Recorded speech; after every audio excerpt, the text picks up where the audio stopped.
The vast, silent expanse of space stretched endlessly before the Coalition's scout ship Explorer.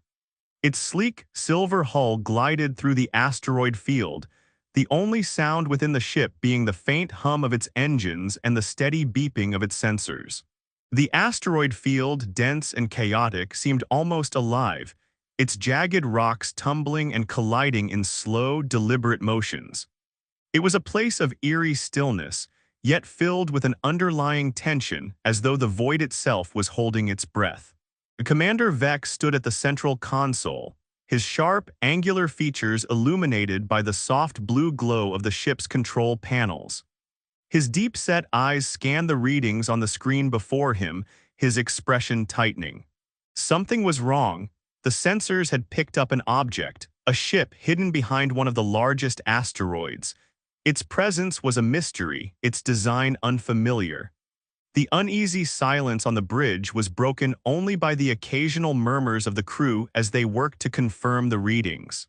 "Run another scan," Vex ordered, his voice low but firm. His gaze flicked to the main display where the outline of the vessel appeared. It was angular, bulky, and utterly alien in its design. Unlike the smooth, organic curves of Coalition ships, this craft looked crude yet purposeful. Its surface was marred with what appeared to be patches and reinforcements, as if it had been repaired countless times under harsh conditions. The readings from the ship only deepened the mystery. Its power signatures were strange, dense, and erratic, unlike anything in the Coalition's extensive database. But what truly sent a chill through the crew was the environmental data. The internal conditions of the vessel were extreme: crushing gravity, searing heat, and an atmosphere laced with elements toxic to nearly all known species. A cold knot of dread settled in Vex's stomach as the implications became clear. "A classic survival world," he muttered under his breath. The words hung heavy in the air, drawing the attention of the crew. Class X worlds were the most hostile environments in the galaxy, places where evolution was a brutal, unyielding force. Intelligent life from such planets was a rare and terrifying phenomenon. Species that survived such worlds were unpredictable, dangerous, and often lethal. "Send a standard greeting message," Vex commanded, his voice steady despite the unease creeping through him. "All frequencies." The communications officer hesitated for a moment, her fingers trembling slightly as she activated the transmission. The message, a series of carefully crafted tones and signals, was designed to convey peaceful intentions. The crew waited in tense silence, their eyes fixed on the display. Seconds ticked by, stretching into an eternity. No response came. "Perhaps they didn't receive it," one of the officers suggested, though the doubt in his voice was clear. But just as Vex was about to give the order to repeat the transmission, the console lit up. A signal, clear and deliberate, was coming from the mysterious vessel. The crew exchanged nervous glances as the audio feed crackled to life. "Coalition vessel," a voice said, startlingly clear and calm. It spoke in perfect Coalition standard, its tone casual, almost amused. "This is Cade Morgan, technician aboard the Terran ship Endurance **. Can we help you with something?" The bridge fell into stunned silence.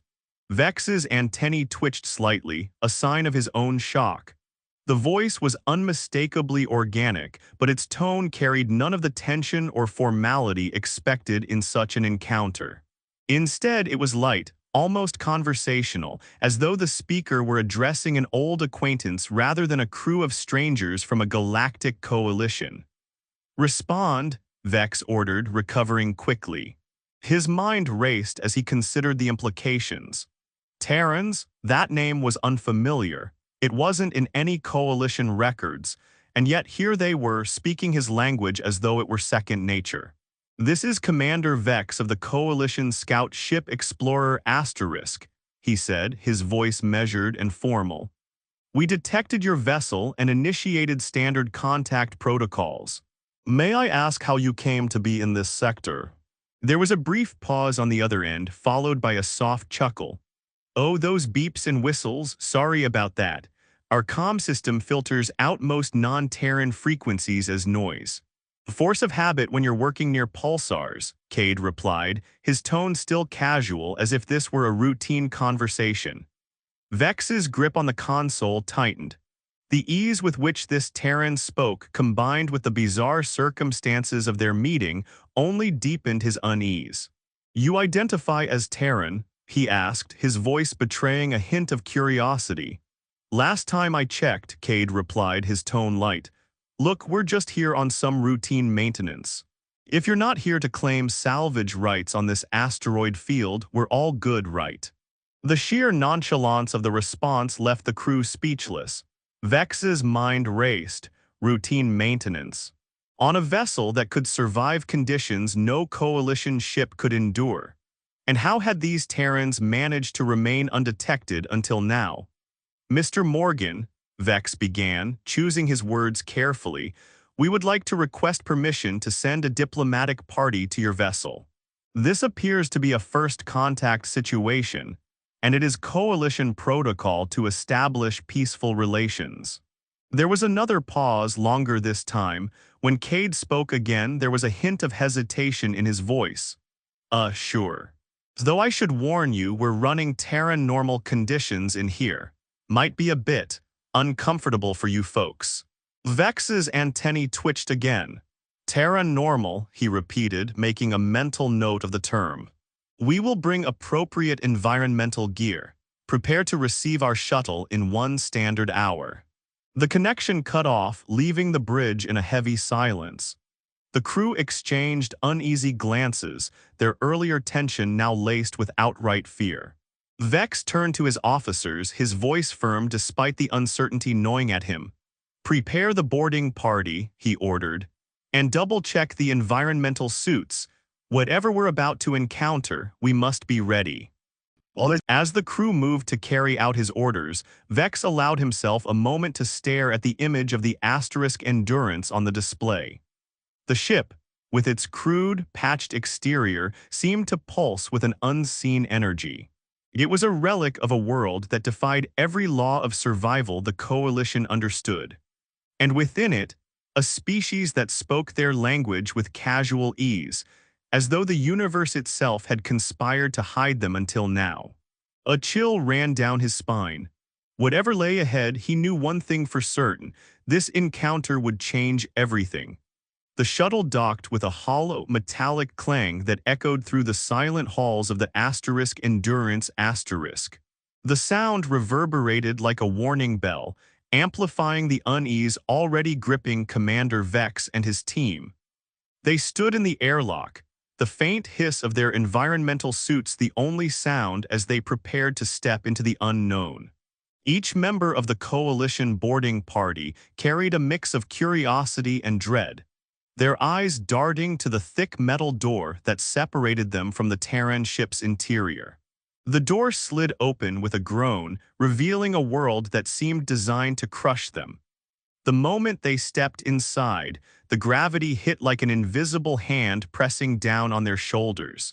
It was heavier than anything they had ever experienced, making every step feel like wading through thick mud.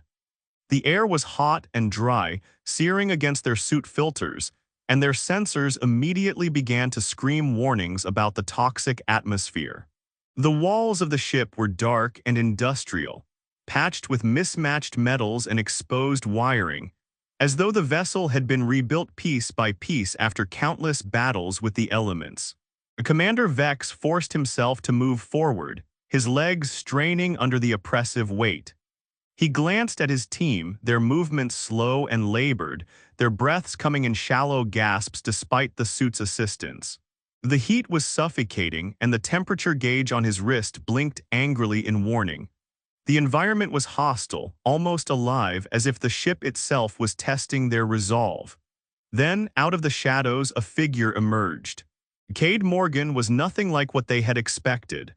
The Terran technician stood at ease, his posture relaxed despite the unrelenting gravity. He was tall, with a wiry frame that seemed built for endurance rather than strength. His skin was weathered, his hair slightly disheveled, and his clothes, simple and functional, were stained with grease and wear. His face bore a faint smirk, and his eyes, sharp and intelligent, sparkled with an unsettling mix of amusement and curiosity. "Welcome aboard the Endurance Asterisk," Cade said, his voice casual, almost cheerful. He leaned against the wall as though the crushing gravity was nothing more than a minor inconvenience. "You must be the Coalition team. Hope the suits are holding up. Wouldn't want you to keel over before we've had a chance to chat." The team stared at him in stunned silence. His tone was so light, so completely at odds with the deadly environment around them, that it took a moment for Vex to find his voice. "Mr. Morgan," he began, his words slow and deliberate, "your ship's conditions are extreme. How are you unaffected?" Cade chuckled, the sound low and warm, as though Vex had just told an amusing joke. This is nothing. Just standard Terran settings. You should see what it's like back home." He gestured for them to follow, his movements fluid and effortless as he led them deeper into the ship. The Coalition team exchanged uneasy glances but obeyed, their steps heavy and deliberate. The corridors of the Endurance were narrow and utilitarian, lit by dim, flickering lights that cast long, shifting shadows. The walls were scarred with burn marks and dents, evidence of a ship that had survived countless trials. Pipes hissed softly as they released bursts of steam, and the faint hum of machinery echoed through the halls, creating an atmosphere both alive and oppressive. As they walked, Cade turned to glance at them, his smirk widening. "You look like you're about to melt in those suits. Want some water? Maybe a snack? We've got these ration bars that taste like cardboard, but they'll keep you going." The offer was so absurd, so out of place, that one of the Coalition officers let out a nervous laugh before quickly stifling it. Vex, however, remained focused, his expression unreadable. "We're fine," he said curtly, though his team's strained breathing told a different story. Cade shrugged, seemingly unbothered by the tension. "Suit yourself, but if you change your mind, just let me know. Hospitality's a big deal for us Terrans." He winked, as though they were old friends sharing an inside joke. They reached what appeared to be the ship's central hub, a large, circular room filled with consoles and monitors. The air here was even hotter, the temperature rising to levels that made their suit systems strain to keep up. Cade moved to one of the consoles, his fingers flying over the controls with practiced ease. "So," he said, not looking up, "what brings the Coalition to our little corner of the galaxy? Sightseeing? Or did you just want to check out the most rugged ship you've ever seen?" Vex ignored the jab, his sharp gaze fixed on Cade. "We are here to establish peaceful contact," he said, his tone formal. "Your ship's design and environmental conditions suggest a level of resilience we have not encountered before. We wish to understand your people." Cade finally looked up, his smirk softening into something more thoughtful. "Understand us, huh?" he said, leaning back against the console. "Well, I guess that makes sense. Most species don't get it. They see the gravity, the heat, the air, and they think, how can anyone survive this? But for us, this is just normal, it's home." He gestured around the room, his movements slow and deliberate. "This ship, it's not pretty, I'll admit. But it works. It gets us where we need to go, keeps us alive in places that would kill anyone else. That's what it means to be Terran. We don't just survive, we adapt, we endure." There was a quiet pride in his voice, a strength that resonated with the team despite the alienness of his words. For a moment, the oppressive heat and gravity seemed to fade, replaced by a strange sense of awe. These Terrans, these beings from a world so hostile it defied logic, were not just survivors. They were something more, something the Coalition had never encountered before. Cade's smirk returned, breaking the moment of... The room was dimly lit, the glow from the Endurance's flickering monitors casting shifting shadows across the walls. The air was still heavy, hot, and oppressive, but the Coalition team had forced themselves to adjust, their suits straining to keep them functioning in the hostile environment. Commander Vex stood at the center of the group, his sharp eyes fixed on Cade, who leaned casually against a console as though the gravity and heat were nothing more than a gentle breeze. "So you want to know about Gaia," Cade said, his voice carrying a note of amusement. He tapped a few buttons on the console and the monitors around the room flickered to life. "Let me show you what home looks like." The first image appeared, a vast, barren landscape under a sky that churned with violent storms. Lightning forked across the heavens in endless, chaotic bursts, illuminating jagged mountains that rose like the teeth of some ancient, slumbering beast. Rivers of molten lava snaked through the valleys, their fiery glow casting an eerie light over the desolate terrain. The ground itself seemed to pulse with heat, the air shimmering as though the planet exhaled fire. The coalition team stared in stunned silence. The image radiated danger, an unrelenting hostility that defied reason. To them, it was a vision of hell, a place where no life could possibly survive. "This," Cade said, gesturing to the screen, "is the Ashen Plains. Pretty standard terrain back home. Great for endurance training if you're into that sort of thing." He grinned, clearly enjoying their horrified reactions. One of the officers, a younger member of the team, couldn't contain himself. You live there," he stammered, his voice trembling with disbelief. Cade chuckled, shaking his head. "Not exactly. The Ashen Plains are a bit out of the way. Most of us stick to the temperate zones, but places like this, they're popular for recreation. Hiking, climbing, that kind of thing. People love the challenge." "Recreation," Vex repeated, his voice sharp with disbelief. His antennae twitched as he tried to process what he was hearing. "You mean to tell me your people choose to go to such places for leisure?" "Of course," Cade replied, his tone light, as though it were the most obvious thing in the world. "What's the point of living if you don't push yourself a little? Besides, the storms are beautiful up close. You should see them at night, lightning as far as the eye can see, lighting up the whole sky. It's incredible." Before anyone could respond, the images on the monitors shifted. The next scene was a dense jungle, its foliage so thick it seemed to swallow the light. The trees were massive, their twisted trunks rising hundreds of feet into the air, their bark blackened and scarred.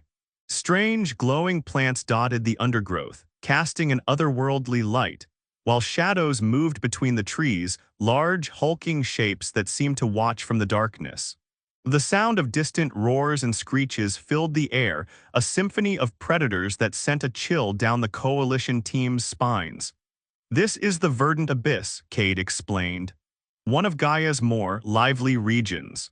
The air's thick with toxins, so you'll want a mask if you ever visit. And the predators, well, let's just say you don't want to wander off the trails. But the biodiversity here is off the charts. Some of the most beautiful creatures you'll ever see live here. Deadly, sure, but beautiful." The coalition team exchanged uneasy glances. To them, the verdant abyss looked like a death trap, a place where every step would bring new dangers. Yet Cade spoke of it with the same casual fondness one might use to describe a favorite park. How do you survive?" one of the officers asked, his voice barely above a whisper. "How does anything survive in these conditions?" Cade tilted his head, considering the question. "Survival's just part of who we are," he said simply. "Gaia doesn't give you a choice. The weather, the predators, the radiation, it's all part of life. You learn to adapt, to work with it instead of against it. And over time you get stronger, you evolve." The images changed again. This time the screen showed a vast ocean, its waters dark and turbulent under a sky filled with swirling clouds. Massive waves crashed against jagged cliffs, their spray rising high into the air. Strange, bioluminescent creatures darted beneath the surface, their glowing forms illuminating the depths. In the distance, a colossal shadow moved, a creature so massive it dwarfed the cliffs, its form indistinct but undeniably alive. "The abyssal reaches," Cade said, his tone carrying a hint of reverence. "The oceans of Gaia are something else. The pressure down there would crush most ships, but the life forms, they thrive. Some of the biggest creatures on the planet live in those waters. We've only explored a fraction of it. Who knows what else is down there? Vex felt a cold knot of unease settle in his chest. Every image, every word, painted a picture of a world that defied everything the Coalition understood about survival. Gaia was not just a hostile planet, it was a crucible, a place that forged its inhabitants into something extraordinary. And the Terrans, standing tall and unbothered in the face of such dangers, were living proof of that. You speak of these places as though they are normal, Vex said, his voice calm but edged with disbelief. But to us, they are unimaginable. How can life flourish in such chaos? Cade's smirk softened into something more thoughtful. Life finds a way, he said simply. Gaia taught us that. It's not about avoiding the danger, it's about embracing it. Every storm, every predator, every challenge, it all makes us stronger. We don't just survive, we thrive. For a moment, the room was silent, the weight of Cade's words hanging heavy in the air. The Coalition team struggled to reconcile what they were hearing with everything they knew. To them, survival was about control, about creating safe environments and minimizing risk. But the Terrans had built their lives on the opposite philosophy. They had embraced the chaos, and in doing so, they had become something more. Cade leaned back, his grin returning. So, he said, breaking the silence, what do you think? Pretty wild, huh? Bet your worlds don't have anything like this. Vex didn't respond immediately. His gaze lingered on the images of Gaia, the storm-racked skies, the predator-filled jungles, the abyssal oceans. For the first time in his career, he felt truly humbled. The Terrans were not just survivors of a hostile world, they were its masters. And as he stood there, the oppressive heat pressing down on him, he couldn't shake the feeling that the Coalition had much to learn from these strange, resilient beings. The chamber was vast, its high ceilings arched like the ribs of an ancient beast. Pale light filtered through crystalline panels, casting shifting patterns across the polished floor.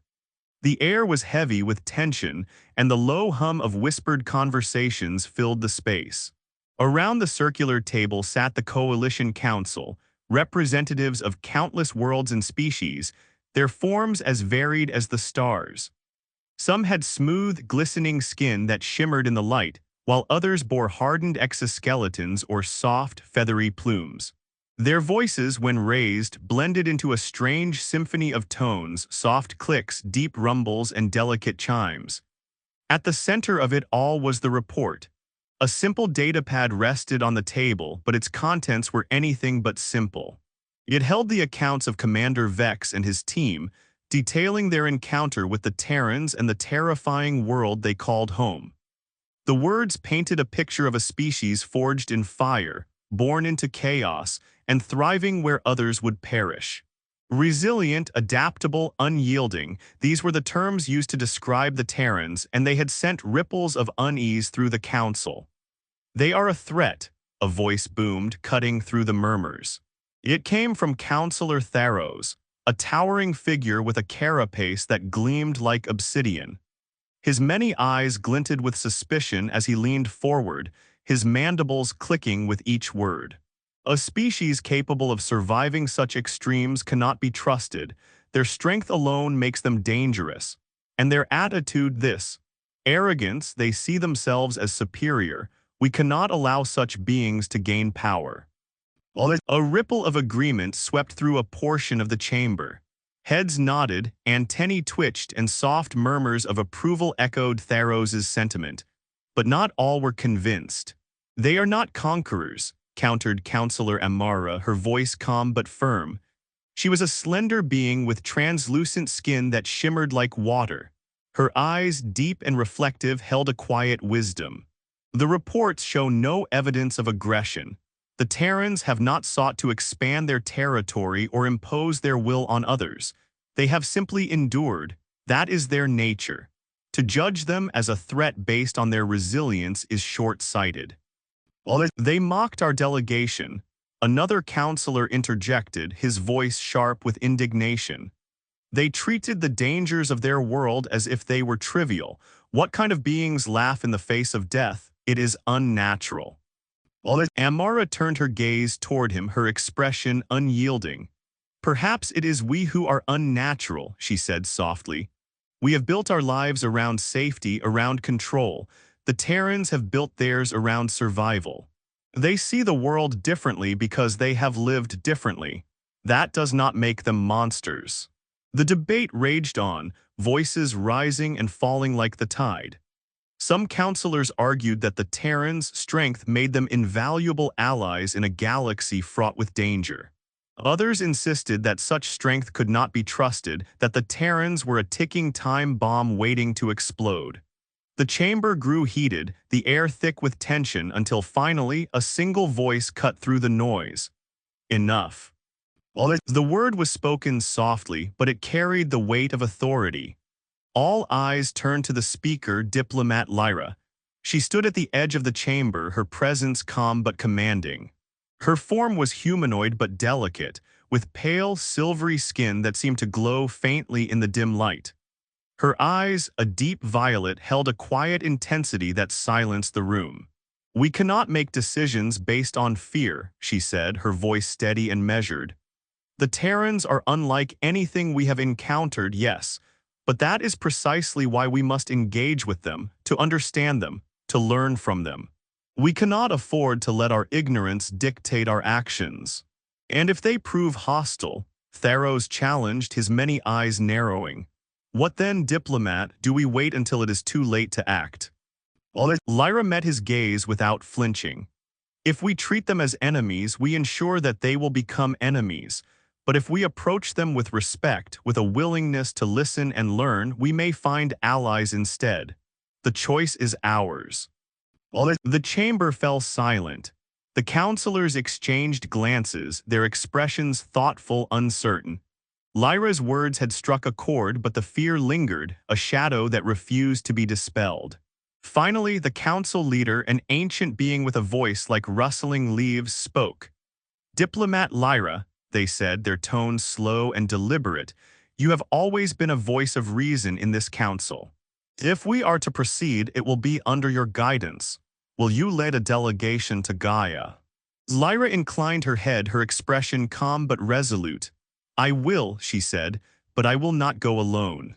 I request a team of scientists to study the planet and its people, as well as security personnel to ensure our safety. This mission will require both caution and open-mindedness." The council murmured in agreement, the tension in the room beginning to ease, but Theros's voice rose once more, sharp and cold. "Be careful, diplomat," he warned. "The Terrans are not like us. Their world has shaped them into something different. Do not let their strength blind you to their potential for destruction."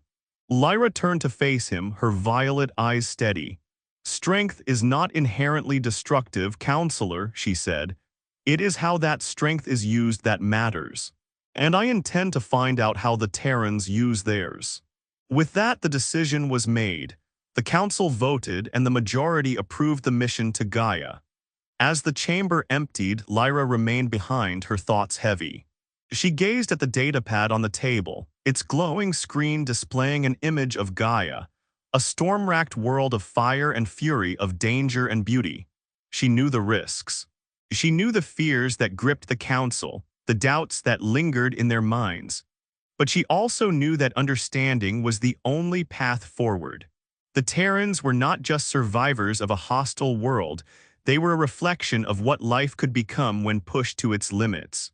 And perhaps in understanding them, the coalition would come to understand themselves as well. As she turned to leave, her steps echoing in the empty chamber, Lyra felt a flicker of the coalition delegation stepped aboard the resolute asterisk. Their movements hesitant, their senses overwhelmed by the stark contrast between this Terran flagship and the sleek, pristine vessels of their own fleets. The air inside the ship was heavy with the faint tang of metal and oil, the hum of machinery vibrating through the walls like a living heartbeat.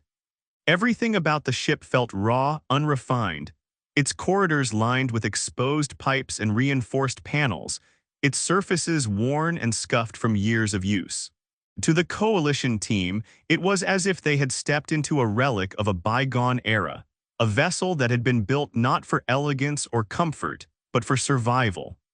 The Terrans moved with practiced ease, their boots clanging against the metal floors as they carried out their duties. Their uniforms were simple, functional, and bore the marks of hard labor, streaks of grease, frayed edges, and patches where the fabric had been repaired. It was clear that this ship, like its crew, was built to endure.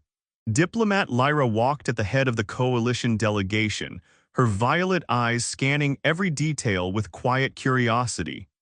Behind her, the scientists and security personnel exchanged uneasy glances, their discomfort palpable. They were used to ships that glided through space with silent grace, their interiors immaculate and their systems automated to perfection. But here, everything seemed alive, loud, imperfect, and undeniably human. As they passed through the main corridor, a sudden burst of sparks erupted from a nearby console. A Terran engineer, clad in a thick, insulated suit, barely flinched. Instead, he calmly adjusted a tool in his hand and continued his work, his expression one of complete focus. The Coalition team froze, their instincts screaming danger, but the Terrans around them didn't even glance up. Is that safe? One of the scientists whispered, his voice trembling. A deep, steady voice answered from behind them. Safe enough. They turned to see Captain Arden approaching, his presence commanding yet oddly approachable. He was a tall man with sharp features and eyes that seemed to hold the weight of countless battles. His uniform, though simple, was adorned with a single insignia that marked him as the leader of the Resolute Asterisk. He stopped before the delegation, his gaze sweeping over them with a mixture of amusement and curiosity. "Welcome aboard," he said, his tone warm but firm. "I see you've noticed our ship's unique charm." Lyra inclined her head politely. "It is certainly different from what we are accustomed to." Arden chuckled, a low, rumbling sound that seemed to echo through the corridor. "I'll bet it is. You Coalition types like your shiny toys, don't you? All sleek designs and delicate systems. But out here in the real galaxy, aesthetics won't save you when the hull breaches or the engines fail. We build our ships to last, to survive. That's what matters." He gestured toward the exposed pipes and reinforced walls, his expression proud. "Every inch of this ship has a purpose. Every system can be repaired in the field, often with nothing more than a wrench and some ingenuity. You won't find luxury here, but you'll find reliability.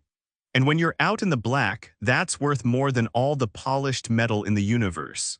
As if to prove his point, the delegation was led to an observation deck, where a team of Terran engineers was performing repairs on the ship's exterior.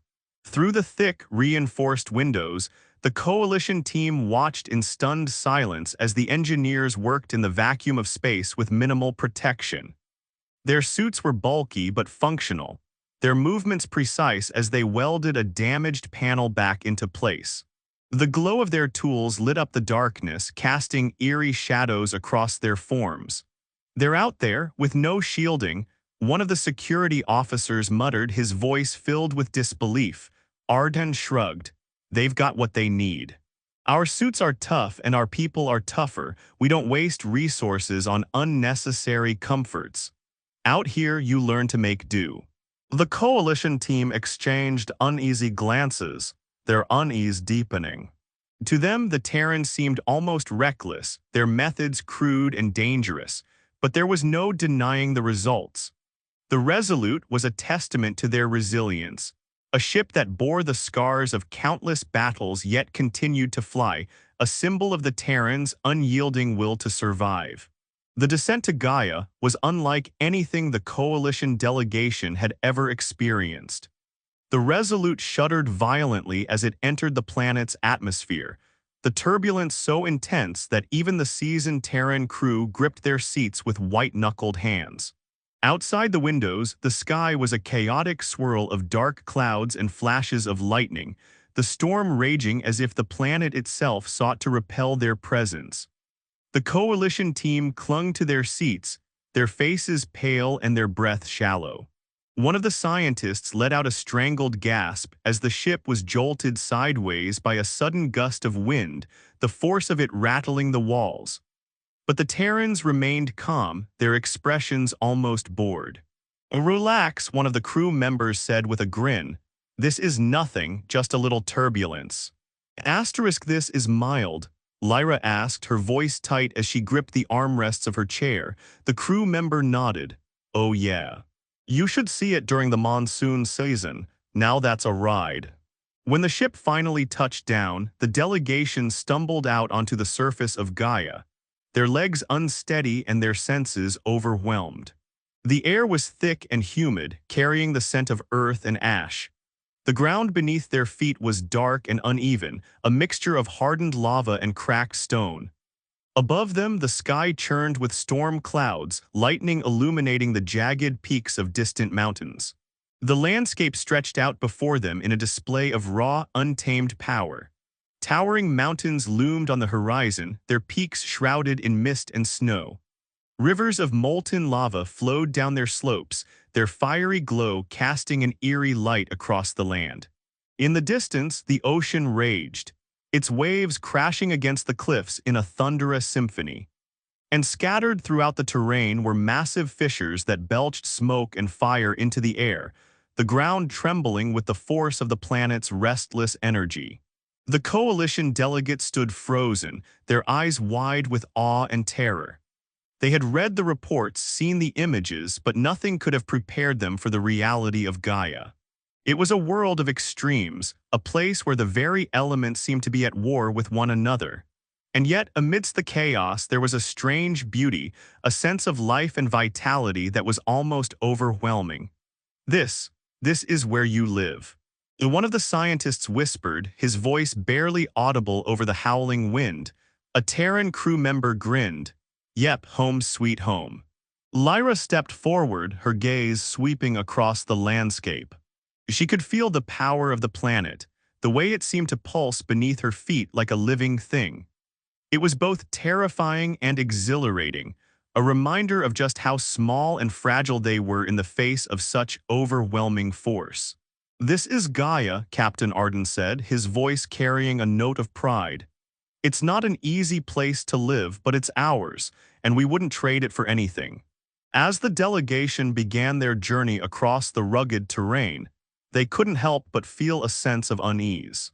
Gaia was not just a planet, it was a crucible, a place that tested the limits of those who called it home. And as they followed the Terrans into the heart of this wild, untamed world, they couldn't shake the feeling that they were walking into something far greater than they could comprehend. The Coalition delegation followed their Terran guides into the heart of the Resolute's training facilities, an expansive area carved into the ship's core. The air here was thick with heat and the acrid tang of burning metal, a stark contrast to the sterile environments the Coalition delegates were accustomed to.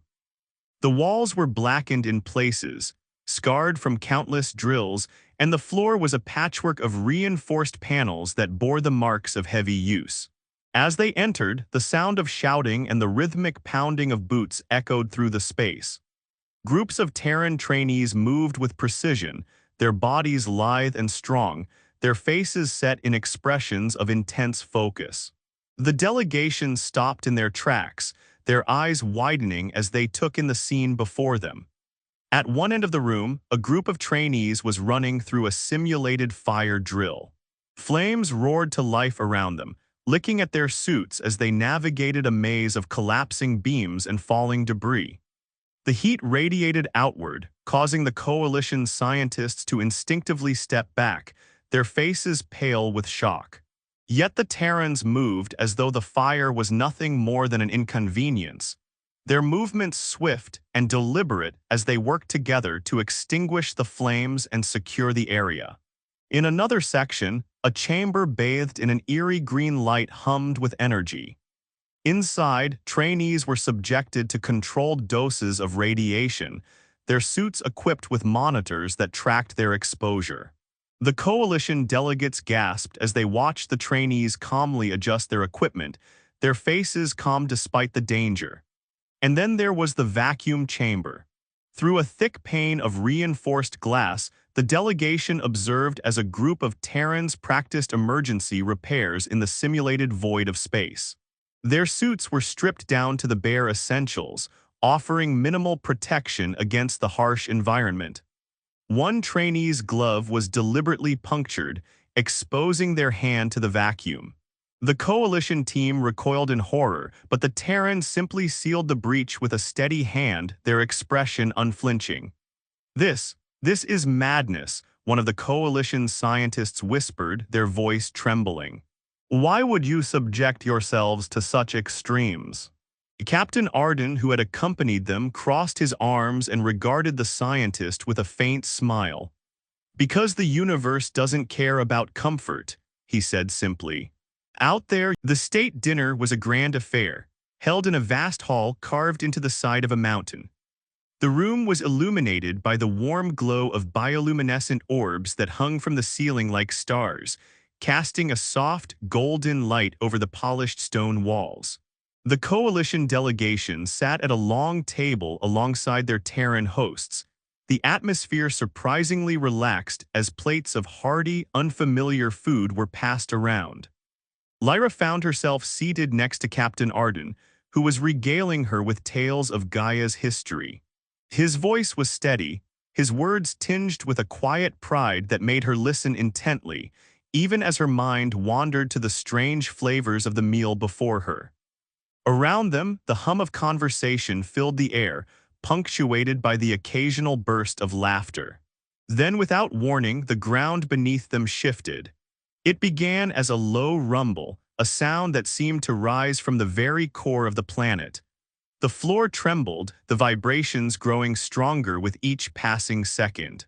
The bioluminescent orbs swayed on their chains, their light casting wild, flickering shadows across the walls. Plates and glasses rattled on the table, some toppling over and shattering on the stone floor. The Coalition delegates froze, their faces pale as fear gripped them. One of the scientists let out a strangled cry, clutching the edge of the table as if it might anchor them. Another scrambled to their feet, their chair clattering to the ground as they looked around in panic.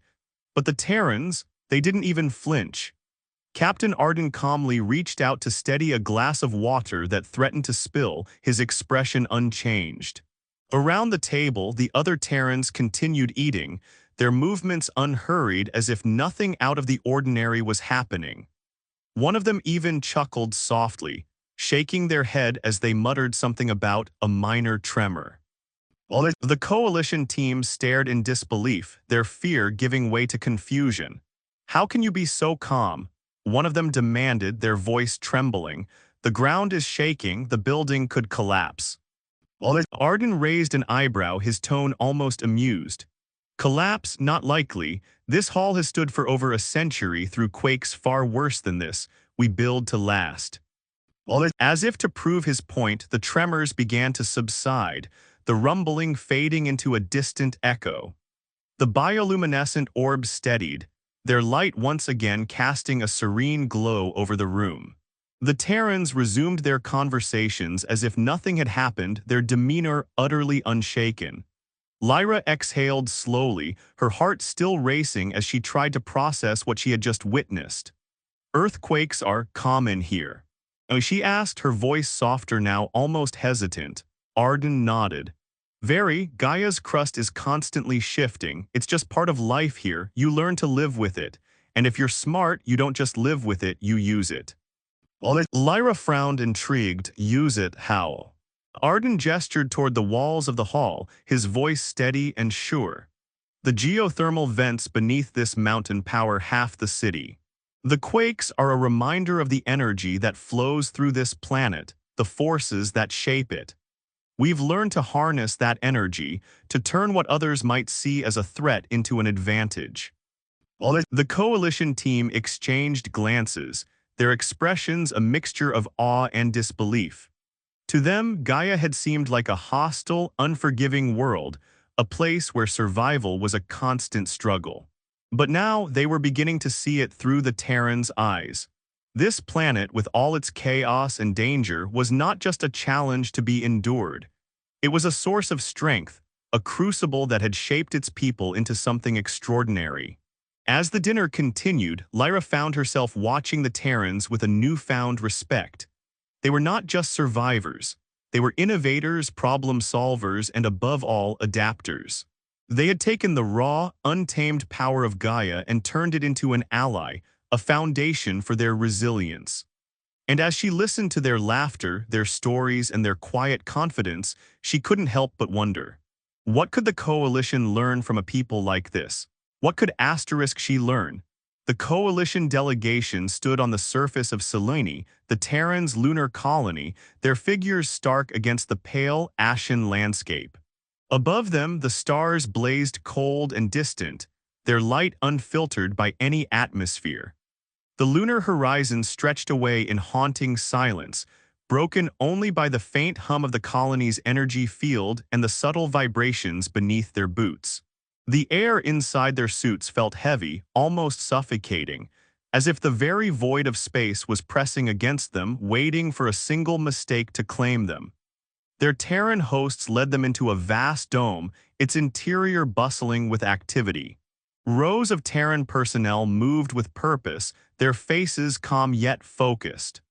The Coalition delegates could feel the tension in the air, an unspoken anticipation that made their hearts race. At the center of the dome, a towering control station loomed, its screens flickering with data. The Terrans had promised a demonstration, but the Coalition team had no idea what to expect. Captain Arden appeared beside them, his expression unreadable. "We're about to simulate a worst-case scenario," he said, his voice steady. "Atmospheric decompression, radiation exposure, and structural collapse. It's the kind of disaster that could wipe out an entire colony if you're not prepared." Before anyone could respond, alarms blared through the dome, their piercing wails slicing through the air like a blade. The lights dimmed, replaced by an ominous red glow that bathed the room in shadow. A voice crackled over the intercom, calm but urgent. "Emergency protocols activated. Atmospheric breach detected, radiation levels rising." The Coalition delegates froze, their instincts screaming at them to run to find shelter. But the Terrans, they moved like a well-oiled machine. Emergency teams sprang into action, their movements precise and coordinated. One group sealed off a damaged section of the dome, their hands steady as they worked to contain the breach. Another team rushed toward the injured, their voices calm as they reassured those who were caught in the chaos. The Coalition watched in stunned silence as the simulation unfolded. A young Terran medic knelt beside a wounded engineer, her hands moving swiftly as she applied a sealant to his suit. The engineer's face was pale, his breathing labored, but the medic's calm presence seemed to steady him. Nearby, a team of technicians worked to stabilize a reactor, their bodies pressed against the searing heat as they fought to prevent a meltdown. And then the unthinkable happened. A section of the dome collapsed, sending debris hurtling toward a group of civilians. Without hesitation, a Terran officer threw herself into the path of the falling wreckage, using her own body to shield those behind her. The Coalition delegates gasped as they saw the impact knock her to the ground, her suit torn and sparking. But even as she struggled to her feet, her focus remained on the civilians, her voice firm as she guided them to safety. Lyra's heart pounded in her chest as she watched the scene unfold. There was no hesitation, no fear in the Terrans' actions. They risked their lives without a second thought, their bravery and selflessness shining like a beacon in the chaos. For them, this wasn't just a drill, it was a way of life, a testament to their unyielding spirit.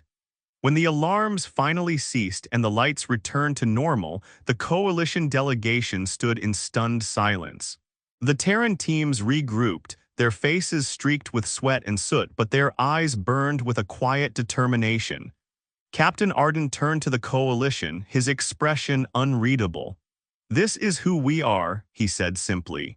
"We don't just survive, we protect, we endure, and we do it together." The next day, the coalition delegation was led into a grand chamber deep within Seleni's central hub. The room was vast, its walls adorned with intricate carvings that told the story of the Terrans' struggles and triumphs. At the center of the chamber stood a circular table, its surface etched with the star charts of countless systems. Around it sat figures that made the coalition delegates pause in shock. They were not all human. A towering figure with skin like molten rock sat to the left, its glowing amber eyes scanning the room with quiet intensity. Beside it, a lithe insectoid being clicked its mandibles, its iridescent carapace shimmering under the soft light. Further down, a creature that seemed to be made entirely of liquid metal shifted and flowed, its form constantly changing. Each of these beings radiated an aura of power and danger, their presence both awe-inspiring and unsettling. "These are our allies," Captain Arden said, his voice echoing through the chamber. "The species that, like us, have been shaped by harsh worlds and unforgiving conditions. Once they were considered too dangerous, too unpredictable for contact, but we saw something different. We saw potential." Lyra's gaze swept over the assembled beings, her mind racing. These species were legends, whispered about in coalition circles as cautionary tales. Worlds where the air was poison, where gravity crushed anything unprepared, where survival was measured in moments. And yet here they were working together, united under a common purpose. "They call us the Survival Alliance," Arden continued. "We come from worlds that others fear, places where life shouldn't exist. But we've turned those challenges into strengths. Together, we've built something greater than any of us could achieve alone." One of the alien figures, the molten rock being, leaned forward. Its voice was deep and resonant like the rumble of a distant volcano. "We are not bound by fear," it said. "We face the void and the fire, the storms and the shadows, and we endure." Another voice joined in, this one belonging to the insectoid. Its words clicked and buzzed, but the translation device rendered them clear. "We have found strength in unity. Where one falters, another stands. Where one falls, another rises." Lyra felt a chill run down her spine. These beings, so different from one another, had come together in a way the coalition had never imagined. They had forged bonds not out of convenience, but out of necessity, their shared experiences binding them in ways that transcended language or culture. Arden stepped forward, his gaze steady as he addressed the coalition delegation. "The universe is vast and unforgiving. No species can face it alone. But together we can do more than survive. We can thrive. We can explore the unknown, push the boundaries of what's possible, and protect those who cannot protect themselves." The coalition delegates exchanged uneasy glances, their minds struggling to process what they were witnessing. This alliance was unlike anything they had ever encountered, a coalition of the strong, the resilient, the unbreakable. And yet there was an undeniable logic to it, a truth that resonated deep within them. Lyra stepped forward, her voice soft but firm. "You've turned survival into a strength," she said, her words carrying a note of wonder. "You've taken what others see as weakness and made it your greatest asset." Arden nodded, a faint smile playing at the corners of his lips. "That's the thing about adversity," he said. "It doesn't just test you, it shapes you. And if you let it, it can make you stronger than you ever thought possible." As the meeting continued, Lyra couldn't shake the feeling that she was witnessing the beginning of something extraordinary. The Survival Alliance was more than just a coalition of species. It was a testament to the power of resilience, of unity in the face of chaos. And as she listened to their stories, their plans, and their dreams, she couldn't help but wonder, could the coalition learn to do the same? Could they set aside their fear and embrace the unknown? Only time would tell. But one thing was certain, the universe would never be the same. The Grand Hall was unlike anything the coalition delegation had ever seen. It was carved into the heart of Seleni's central mountain, its walls shimmering with veins of lunar crystal that glowed softly in the dim light. The air inside was heavy with anticipation, a solemn stillness that made every sound echo as though the room itself was alive, listening. At the center of the chamber stood a long, crescent-shaped table, its surface polished to a mirror-like sheen that reflected the faces of those gathered. Delegates from the Coalition and the Survival Alliance sat on either side, their expressions a mixture of curiosity, caution, and hope. The Terrans stood at the head of the table, their posture calm but commanding, their presence a quiet reminder of everything they had endured to reach this moment. Behind them, representatives of the other survival-class species loomed, their forms alien yet majestic, their eyes glowing with an otherworldly intensity. Lyra's heart pounded as she watched the proceedings, her gaze flickering between the Coalition's delegation and the Terrans. The treaty, a simple yet profound document, lay on the table before them. Its words were etched into a thin sheet of translucent material, glowing faintly with the light of embedded crystals, an artifact of both human ingenuity and alien craftsmanship. It was a symbol of unity, fragile yet unyielding, much like the alliance it represented. The Coalition's lead ambassador, an elder statesman with silvered hair and a voice that carried the weight of centuries, rose from his seat. His hands trembled slightly as he reached for the treaty, his eyes scanning its text one last time. Then, with a deep breath, he placed his hand on the glowing surface, activating the seal. A soft hum filled the room as the treaty recognized his signature, a ripple of light spreading outward like a heartbeat. The Terran representative, Captain Arden, stepped forward next. His movements were deliberate, his expression unreadable as he placed his own hand on the treaty. For a moment, the room seemed to hold its breath. Then the seal activated once more, a burst of light illuminating his face. The glow reflected in his sharp, unwavering eyes, and for the first time, Lyra thought she saw a flicker of something deeper, pride, perhaps, or relief. The silence that followed was broken by a low, resonant voice. It came from the molten rock being seated beside Arden, its tone like the rumble of a distant storm. "It is done," it said simply, its words carrying a weight that seemed to settle over everyone present. "We are one." Applause erupted, hesitant at first but quickly growing into a thunderous roar that filled the chamber. The Coalition delegates rose to their feet, their faces alight with cautious optimism. For the first time in centuries, they had forged an alliance not out of fear or necessity, but out of mutual respect and understanding. As the applause subsided, Arden turned to address the room. His voice was steady, his words measured. "This treaty is more than a piece of paper. It's a promise. A promise that we will stand together, that we will face the unknown as one. The universe is vast and unforgiving, but together there is nothing we cannot overcome." Lyra felt a lump rise in her throat as she listened. She thought of the Terran emergency teams that would soon be stationed across Coalition space, ready to face disasters no other species could survive. She thought of the Survival Alliance, a coalition of beings who had turned their harsh worlds into sources of strength. And she thought of the future, a future where unity, not fear, would guide their path. The Coalition's flagship drifted silently through the void, its hull gleaming in the light of a distant star. Inside, the delegation gathered in the observation deck, their faces turned toward the vast expanse of space. The atmosphere was quiet, contemplative, as though the enormity of what they had just witnessed was only now beginning to sink in. Lyra stood apart from the others, her gaze fixed on the glowing orb of Gaia far below. The planet seemed almost serene from this distance, its swirling clouds and blue oceans belying the chaos and danger that defined its surface. And yet, it was that very chaos that had shaped the Terrans into what they were, resilient, unyielding, and fiercely protective.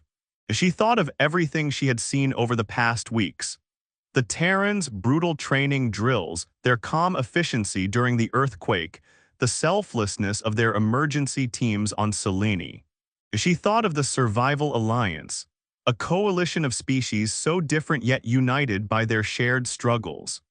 And she thought of the treaty, a fragile yet powerful symbol of what could be achieved when differences were embraced rather than feared. For so long, the coalition had viewed the Terrans as a threat, a dangerous, unpredictable force that had to be kept at arm's length. Their harsh world and their relentless drive to survive had been seen as liabilities, not strengths. But now Lyra understood the truth. The Terrans were not a threat, they were a gift. "They've changed everything," she murmured, her voice barely audible over the hum of the ship. The coalition's lead ambassador, standing nearby, turned to her with a faint smile. "They have," he agreed. "They've shown us that strength doesn't come from comfort or safety. It comes from struggle, from facing the impossible and refusing to yield." Lyra nodded, her eyes never leaving Gaia. "And they've taught us to see the galaxy differently. To value the diversity of life, not just in its beauty, but in its resilience. Even the harshest worlds can produce something extraordinary." The ambassador's smile widened, a hint of pride in his expression. "Perhaps this is the beginning of something greater," he said. "A galaxy where we don't just coexist but thrive together, where we learn from one another, grow stronger because of our differences." As the ship began its slow ascent away from Gaia, Lyra felt a sense of quiet hope settle over her. The Terrans had shown